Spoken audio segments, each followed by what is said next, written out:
Hello again, fourth graders. So the last time we read Esperanza Rising by Pam Yunez Ryan with permission from the publisher Scholastic. We encountered Esperanza's first real hiccup at the camp. She has to sweep the platform every day at the camp and didn't go so well. So we're going to move on from that with Esperanza. She's since had lessons and it's just a part of her process of acclimating to her new life. Today we're going to be reading pages 121 through 138. And it's the start of a new chapter called Las Almendras, or Almonds. "Ay, my neck hurts," said Mama as she massaged the back of her head with her hand. "It is not my neck, it is my arms that are sore," said Hortensia. "It is the same for everyone," said Josefina. "When you start in the sheds, the body refuses to bend, but in time, you will get used to the work." Everyone had come home that night tired and with various aches and pains. They gathered in one cabin for dinner, so it was crowded and noisy. Josefina warmed a pot of beans, and Hortensia made fresh tortillas. Juan and Alfonso talked about the fields, while Miguel and Isabel played with the babies, making them squeal with laughter. Mama cooked rice, and Esperanza was surprised that Mama knew just how to brown it with oil and onions and peppers. Esperanza chopped tomatoes for a salad and hoped no one would mention the sweeping. She was glad this day was over. Her bruises had been to her pride. Isabel took a fresh tortilla, sprinkled it with salt, rolled it up like a cigar, and waved it at Miguel. "How come you and Tio Alfonso won't let me go behind the cabin with you?" "Shh," he said. "It's a surprise." "Why are you so full of secrets?" asked Esperanza. So remember, when everyone was traveling from Aguascalientes to California, Miguel and Alfonso had that secret package that they kept stopping to water and they wouldn't let anyone see it, and Esperanza was very suspicious. We're going to figure out what that situation was all about in today's section of reading. But neither Alfonso nor Miguel answered. They simply smiled while they prepared their plates. They ate dinner, but before they could slice a cantaloupe for dessert, Alfonso and Miguel disappeared with instructions not to follow them. "What are they doing?" demanded Isabel. Hortensia shrugged as if she knew nothing. Miguel came back just before sunset. "Senora and Esperanza, we have something to show you." Esperanza looked at Mama. It was obvious Mama was as confused as she was. They all followed Miguel to where Alfonso was waiting. Behind the cabin was an old oval wash tub with one end cut off. It had been set on its side, forming a little shrine around a plastic statue of Our Lady of Guadalupe. Someone had built a grotto of rocks around the base of the tub. Around it, a large plot of earth had been fenced in by sticks and rope and planted with thorny stems, each with only a few branches. Isabel gasped. "It's beautiful. Is that our statue?" Josefina nodded. "Yes, but the roses come from far away." I'm going to pause. Have any ideas? I think you might.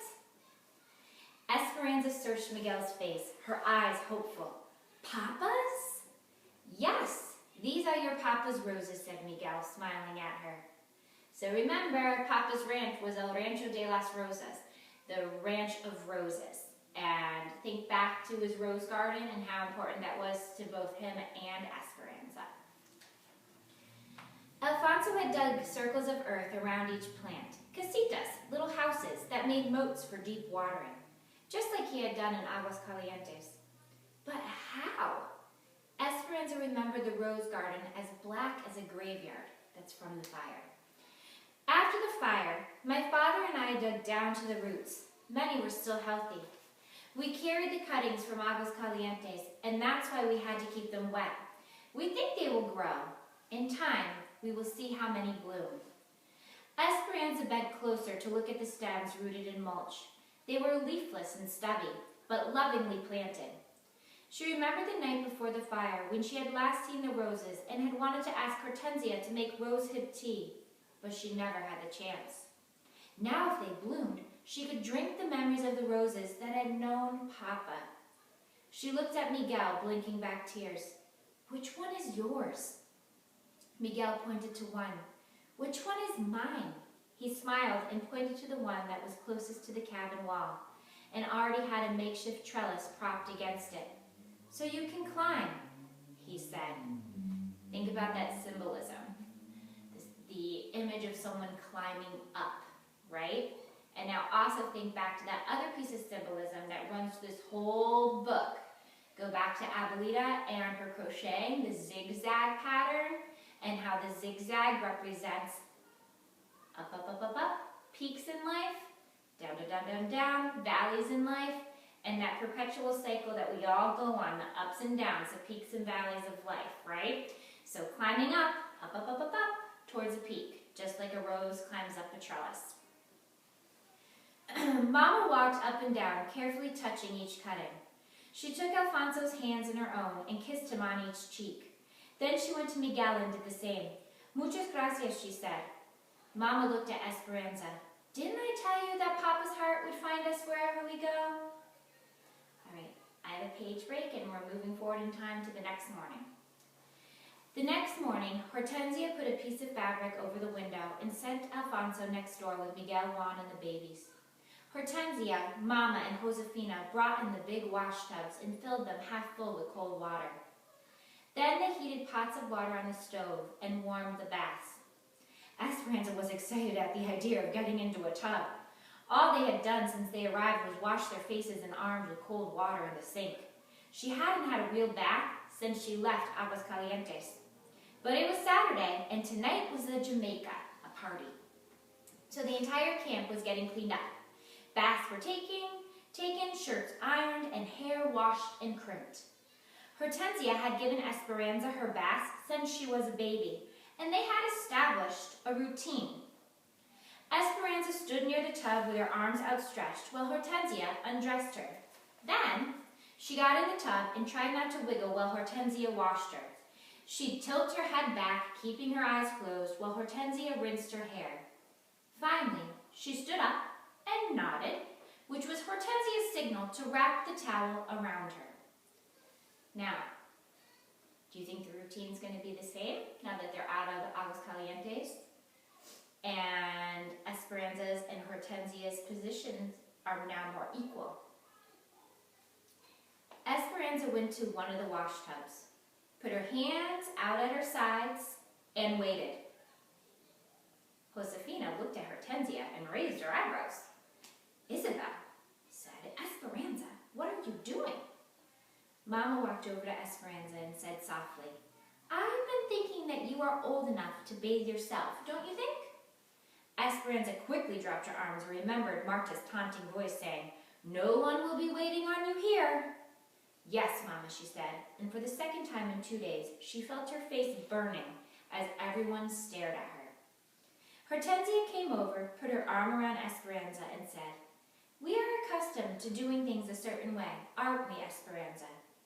But I guess I'm not too old to change. We will help each other. I will unbutton the buttons you cannot reach, and you will help Isabel, yes? Josefina, we need more hot water in these tubs. Andale, hurry." As Hortensia helped her with her blouse, Esperanza whispered, "Thank you." Isabel and Esperanza went first, bathing in the tubs, then bending their heads over to wash their hair. Mama and Josefina poured cups of water over them to rinse off the soap. The women took turns going back and forth to the stove for hot water. Esperanza liked being with all of them in the tiny room, talking and laughing and rinsing each other's hair. Josefina and Hortensia talked about all the gossip in the camp. Mama sat in her slip and combed out Isabel's tangles. The women took their turns, and when Hortensia needed hot water, Esperanza rushed to get it before anyone else could. Clean and dressed, with still wet hair, Esperanza and Isabel went outside to the wooden table under the trees. Josefina had given them a burlap bag of almonds that she wanted shelled. Isabel bent over and brushed her hair in the dry air. "Are you coming to the Jamaica tonight?" she asked. Esperanza didn't answer at first. She had not left the cabin since she had made a fool of herself yesterday. I don't know, maybe. My mama said it's the best way to get it over with, just in face people. And that if they tease you, you should just laugh, said Isabel. I know, said Esperanza, fluffing her own hair that was already almost dry. She dumped the nuts onto the table and picked up an almond, still in its flattened pod. The soft and fuzzy outside hull looked like two hands pressed together, protecting something inside. Esperanza popped it open and found the almond shell. She snapped the edge of the shell and pried it apart, then pulled the meat from its defenses and ate it. I suppose Marta will be there tonight? Probably, said Isabella, and all of her friends too. How does she know English? She was born here, and her mother too. They are citizens, said Isabel, helping shell the almonds. Her father came from Sonora during the Revolution, Mexican Revolution, okay? They have never even been to Mexico. There's lots of kids who live in our camp who have never been to Mexico. My father doesn't like it when Marta comes to our Jamaicas, though, because she's always talking to people about striking. There was almost a strike during almonds, but not enough people agreed to stop working. My mama says that if there had been a strike, we would have had to go into the orchard and shake the trees ourselves for these almonds. Then we're lucky. What is your mother making with these nuts? Flan de almendra, said Isabel. She will sell slices tonight at the Jamaica. Esperanza's mouth watered. Almond flan was one of her favorite sweets. Then I've made my decision. I will come. Okay, so just want to stop and check in with you for a minute. How many of you have heard of a strike? Think about it for a second. So a strike is when employees organize, that means come together and come to the decision not to work, often in hopes of renegotiating benefits. Maybe higher pay, maybe better, health insurance, or in this case, potentially better living conditions. Remember when Esperanza was traveling in Alfonso's truck to the camp for the first time, and they were talking about how different people lived in different areas, like people from Oklahoma all lived in one area, the people from Mexico all lived in the other, and they kept people separated in different parts of the camps because not everyone had the same amenities. Some had running water in the house, some did not. Some had outdoor latrines, some did not. So in this case, we're going to see people striking for better pay, better amenities, better working conditions. Okay, we have a page break. So we're going to move ahead to the Jamaica. The platform was lit up with big lights. Men from the camp in starched and pressed shirts and cowboy hats sat in chairs, tuning their guitars and violins. Long rows of tables were covered in bright tablecloths where women sold tamales, desserts, and the specialty, agua de Jamaica, hibiscus flower water punch made with the red Mexican Jamaica bloom. There was bingo on wooden tables and a long line of chairs circling the dance area for those who wanted to watch. That's where Mama and Hortensia sat, talking to other women. Esperanza stayed close to them, watching the growing crowd. Where do all the people come from, she asked. The other night she had heard Juan say that about 200 people lived in their camp, but there were many more than that now. These fiestas are popular. People come from other camps, said Josefina, and from Bakersfield too. When the music started, everyone crowded around the platform, clapping and singing. People started dancing in the area around the stage. Children ran everywhere, chasing and hiding. Men held young boys on their shoulders, and women swaddled their infants, all of them swaying to the sounds of the small band. After a while, Esperanza left Mama and the others and wandered through the noisy crowd, thinking how strange it was that she could be in the middle of so many people and still feel so alone. She saw a group of girls who seemed about her age, but they were huddled together. More than anything, she wished Marisol were there. Isabel found her and pulled on her hand. Esperanza, come and see. Esperanza let herself be led through the crowd. Someone from town had brought a litter of kittens. A group of girls were crowded next to the cardboard box, cooing and cradling them. It was clear that Isabel desperately wanted one. Esperanza whispered to her, I will go and ask your mother. She wove back through the crowd to find Josefina, and when she agreed, Esperanza practically ran back to the spot to tell Isabel. But when she got there, a bigger crowd had gathered, and something else was going on. Marta and some of her friends stood in the bed of a truck that was parked nearby, each of them holding up one of the tiny kittens. "This is what we are," she yelled, "small, meek animals.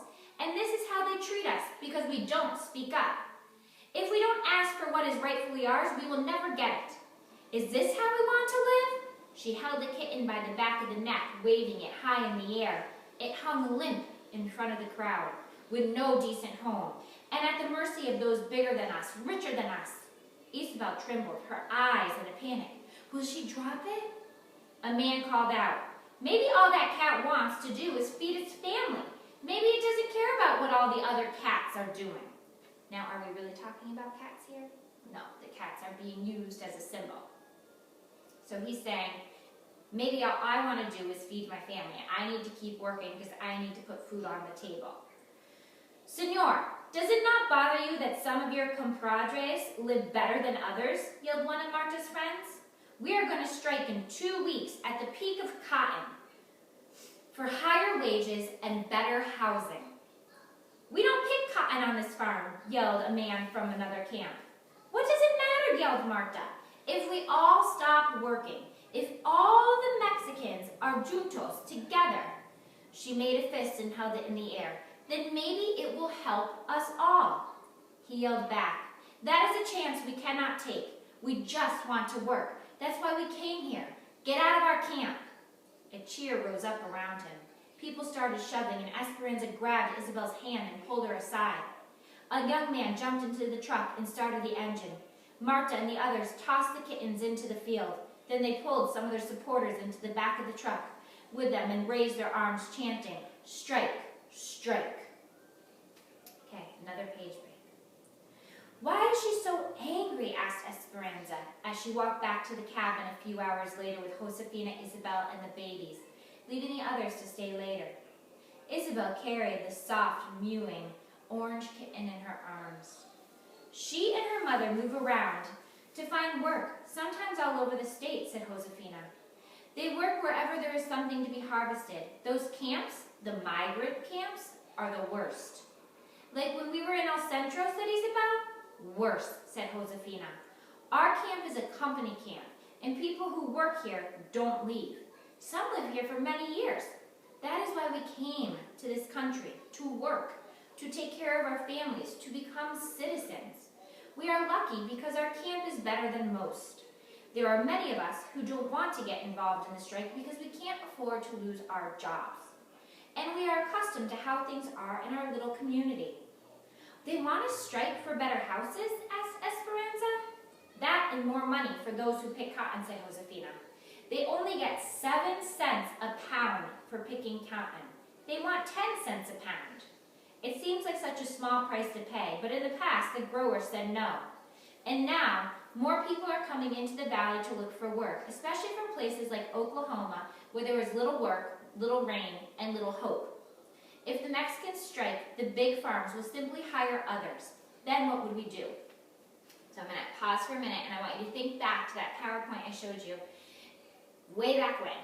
Do you remember the section on the Dust Bowl when we talked about how the dry conditions and lack of rain really had an impact on farmers in the middle part of our country, and they weren't able to grow their crops?